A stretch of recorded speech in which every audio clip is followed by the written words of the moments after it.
Hi guys! For today's video ay papakita ko sa inyo ang mga niluto kong ulam ng birthday ni Daddy. Kaya tara, samahan niyo akong magluto.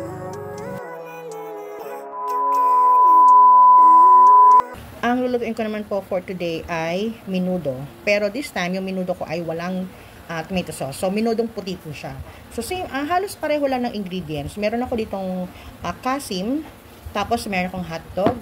Etong liver ay chicken liver. Hindi po ako, ayoko kasi yung yung atay ng baboy. Kasi pag na-overcook mo siya, matigas. So, ito yung ilalagay natin, chicken liver. And then, meron akong patatas at carrots. Konti lang ang patatas ko, ang mahal ng carrots.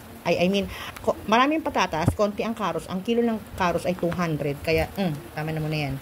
Tapos, meron ako ditong, bawang, sibuyas, panggisa, green peas, at maglalagay ako ng liver spread. So, yan guys. Mag-start na tayo magluto. So, guys, una, isasangkot siya ko muna itong ating kasim. Pag nasangkot siya, saka natin siya igigisa sa bawang. Parang maliit yung kawali ko. Pero, carry bag na yan, guys. Ayan, maglalagay tayo ng tubig yan. Wait lang. So, ayan, guys. Maglagay ako ng konti pa.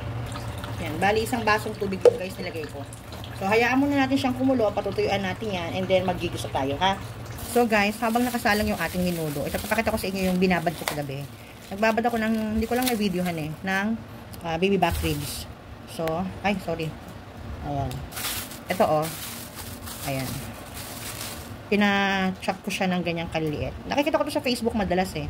So, ang na ito, nilagay ko dito, toyo, kalamansi, bawang, and paminta, at chili flakes. Ayan may chili flakes yan konti. So, ang gagawin natin dito, ito-pressure cooker ko siya. Pag malambot na, saka natin siya uli isasalang sa kawali. Basta papakita ko na lang sa inyo. So, ito na siya guys. Nailagay ko na siya sa pressure cooker. Isasalang na natin siya. Siguro mga 30 minutes lang. So, ayan na guys, yung ating menudo. Natuyuan na siya. So, hintayin lang natin siyang matuyuan ng gusto. Bago natin siya lagyan ng mantika at igisa. Tapos yun namang pinakukulaan natin na baby back ribs. Ito na siya guys. So, pasisingawan ko na siya para makita natin. Kasi ayoko namang ma-over siya ng lambot. Ha? So, ayan guys, pumuputok-putok na siya. Maglalagay na ako ng mantika.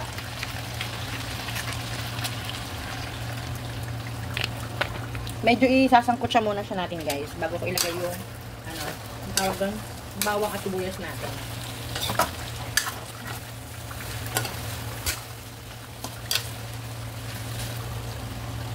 So ayan, so pagtatanungin niyo ako ulit kung ano ba ang mauuna, kung bawang o sibuyas. So katulad ng sinabi ko, kahit ano pwede niyo unahin. Pero ako ang gagawin ko ay pagsasabayin ko na siya kasi si Ninong Ray nga pinagsasabay niya yan. So yan, paigigisa na yan dyan guys, huwag kayong mag-alala. So, tulad ng lagi ko rin sinasabi, ito yung version ko. So, magluto rin kayo ng version nyo. Kung ayaw nyo yung version ko. Ayan. Gigisa lang natin siya guys, mabuti bago natin ilagay yung iba pang ingredients. So guys, ayan na yung ating spare ribs. Ayan. So, ililipat ko siya sa kawali. Doon natin siya patutuyuan guys. Kasi pag sa pressure cooker, malalasog-lasog yan eh. So, ito na guys. Pumuputok-putok na siya. O, diba? Naigisa siya ng maayos. So, ang ilalagay ko ay itong ating patatas at carrots. Wait lang. So, ayan. Pagkasabayin ko na yung patatas at carrots.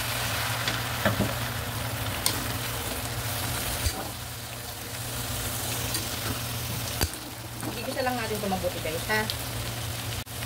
Pero syempre, ayun natin camera. Lalagyan muna natin siya ng paminta. Ayan. Saka ng kaunting asin lang. Kasi mamaya maglalagay tayo ng liver spread. Medyo na yun eh. So, yan lang muna ilalagay natin guys. Bago natin haluin. Yung birthday ko yata, ito yung naluto ko. Hindi lang ako nakapag-video nun. So, ito na yun. So, guys, ito yung liver spread natin. Ayan. Nilagyan ko siya ng tubig para mailagay na natin siya dito. Ayan. Tapos, dagdagan pa natin. Siguro mga 1 and 1/4 cup na water. Ayan.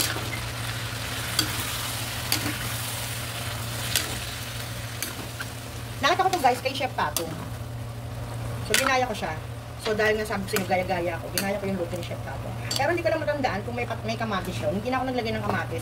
Guys, ang mahal ng kamatis 300 ang kilo. Hindi na ako bumili. Yan. So, hintayin natin kumulo. Pag kumulo yan, lalagyan na natin yung ating atay at ano yan? Hotdog. So guys, ito na yung ating baby back ribs na patutuyuan lang natin yan sa ginawa kong ano lang to, toyo kalamansi. Ano no? Chili flakes. Yan, parang inadobo mo siya, pero may kalamansi. Patutuyuan natin yan. Ayaw kasi ni daddy ng matamis.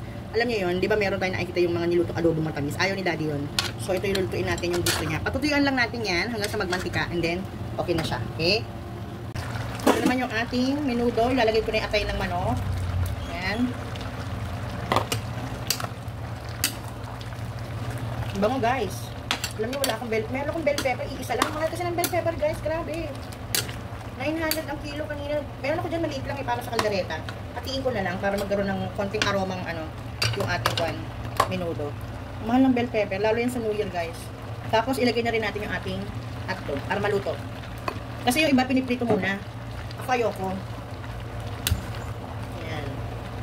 So ang bango ng ating menudo. Menudong puti. Mamaya na yung ang tawag doon. Mamaya na natin ilagay yung ating bell pepper na kapiranggot at yung ating ang tawag doon, green peas. So takpan muna natin siya guys. So guys, ito yung ating menudong puti. Lalagyan na tayo ng garbanzo. Pero haluin ko muna guys. Hindi ko pa rin ito natikman.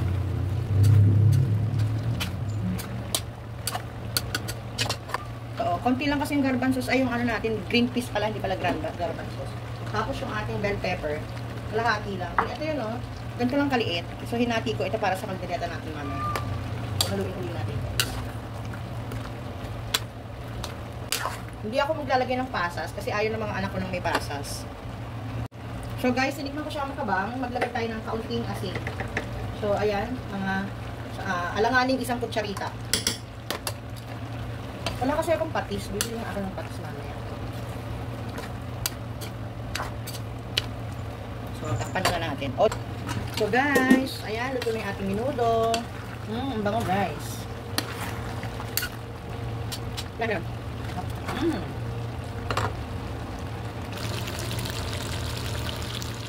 So guys, ito na yung ating spare ribs. Ayan.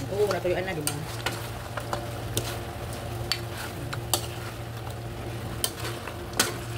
Konti pa guys. Hindi pa natin papatayan. Pero ang bango niya guys,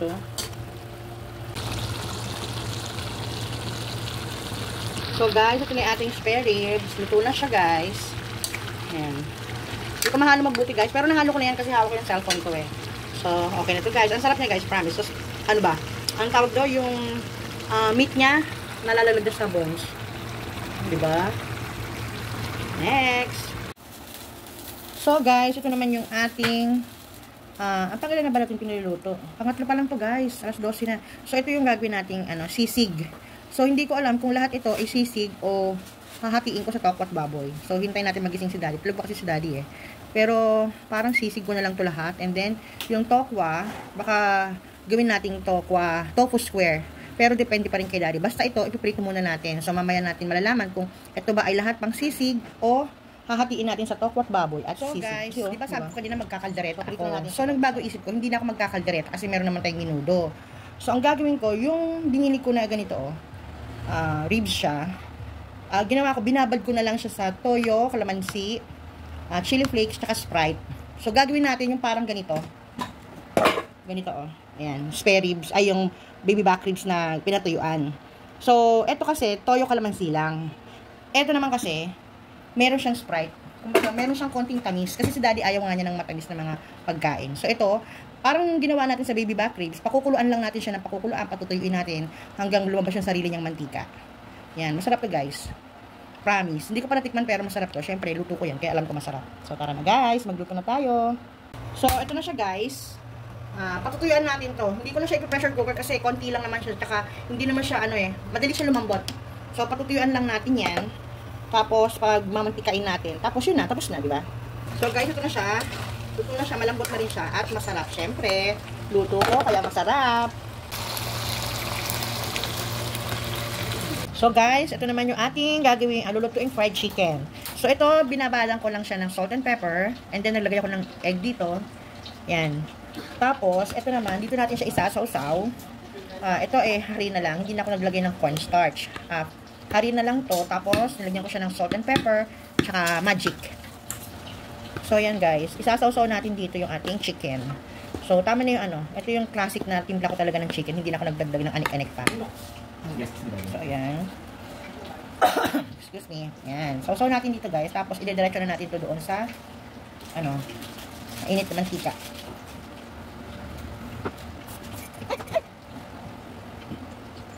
So, ayan guys. Isalang na natin ating fried chicken. O, diba? Hindi pa masyadong mainit ang mantika. Pero, kaya nagdalas na yan. Ha? Spare ribs. Wait lang. Kasalo ko. So, ayan. Teka lang. So guys, ito naman yung ating Shanghai, yung binalot natin kagabi. So nilagay ko siya sa freezer. Ipiprito na natin siya ngayon guys. So guys, magkasalang na tayo ng ating Shanghai. Mahaba siya ngayon. Diba? Hindi siya katulad yung dating ano ko. Pero yung timpla niya guys, yung talagang timpla ko lang na salt and pepper, konting magic, egg, yun. Sibuyas, carrots. Yun yung aking ano, ang tawag doon, classic na timpla ng aking Shanghai.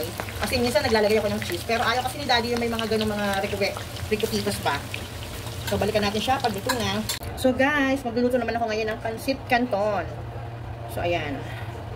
Magigisa tayo ng ano, sahog natin ha. So ayan guys, nilagay ko na yung ating bawang. Tapos isusunod na natin ang ating sibuyas. Tapos guys, itong ating kasim, yan yung ating sahog sa ating pancit canton. So guys, igigisa lang muna natin itong mabuti ha. Babalikan natin pagka medyo okay na siya. So guys, ito na yung ating, ang tawag dito, ito na yung ating kasim. Ayan. O. Diba? Igigisa na natin siyang mabuti. So, lalagay ko na yung ating atay ng manok.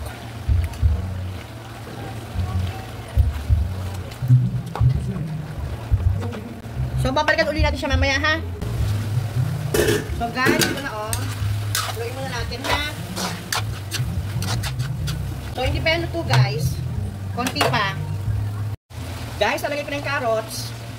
So, guys, ha? Ganito ang version ko ng pagluto ng pancit canton. So, ulitin ko, iba-iba po tayo ng version. Tapos, ito, yan. Maglagay na tayo ng oyster sauce. So guys, ayan, pangalawang oyster sauce. Hindi ko napindot yung camera, yung cellphone. Ayan. Tapos, haluin muna natin. So guys, naglagay ako ng 2 basong tubig. Ayan. Dahil natin kumulo yan, dagdag pa tayo. So, hintayin natin itong kumulo. Guys, hindi na ako maglalagay ng toyo. So, ang ipa ng timpla ko ay oyster sauce. Tapos guys, maglalagay ko ng paminta. Ayan, okay na yan. So guys, ayan, kumukulo na. Lagyan na natin yung ating, ito yung pancit canton na binili ko, yung excellent. Oh.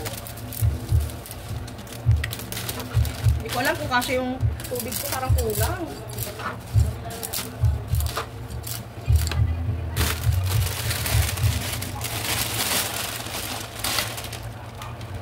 Tapos ito yung pangatlo. Parang di kasi yung tubig ko, magdadagdag ako ng mainit na tubig guys.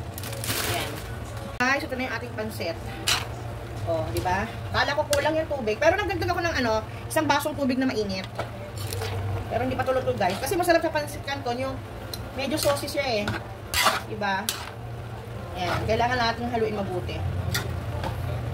Tapos guys, lalagay ko na itong repolyo.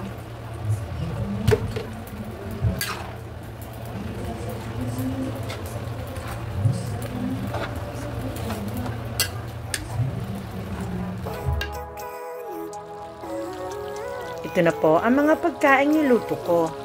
Sana nagustuhan nyo. Thank you for watching. Bye!